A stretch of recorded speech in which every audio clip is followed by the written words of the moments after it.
God has different spheres of human sovereignty, and he appoints those spheres with responsibility and authority. So you have the family, the household. Mom and dad are in authority over the kids. Their responsibility is to raise the kids, shepherd the kids, educate the kids, the well-being of the family. Then you have the church. Their responsibility is to preach the pure gospel, to administer the sacraments, and to be a culture and government's conscience in the bold declaration of the truth. And then you have the government, and it's a distinct lane that God's given authority to and responsibility for, but it's a small lane. And I think Charlie understood that. But if that lane grows, it starts impeding on the other lanes to the detriment of all the jurisdictions. But the point is, God has given them a job, and it's to bear the sword against evildoers. It's to reward the righteous, and it's to defend the people by allowing there to be an orderly nation by protecting borders. That's Romans 13. And so I don't need those in government to necessarily even preach the gospel. I mean, the memorial was like amazing. What I need them to do is to do the job. So one of my favorite speeches was Stephen Miller. When he stood up and he's like, you are nothing, you have nothing, we're coming after you. It's like, I want the preachers to preach the gospel, and I want the government to bear the sword against unrighteousness, and then you're into morality.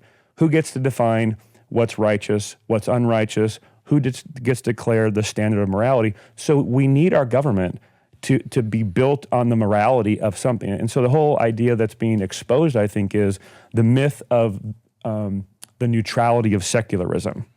Every government has to have a worldview that they draw from to know how to do their job.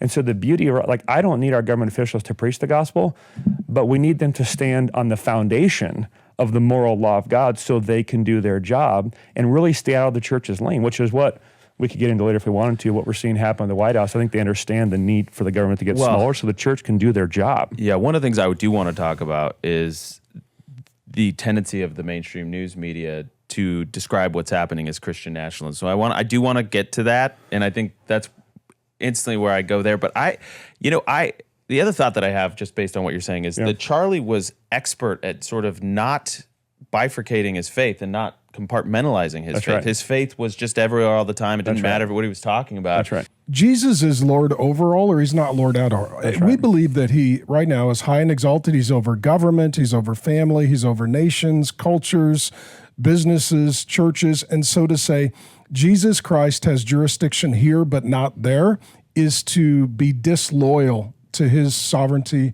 and his lordship. It just is. Yeah.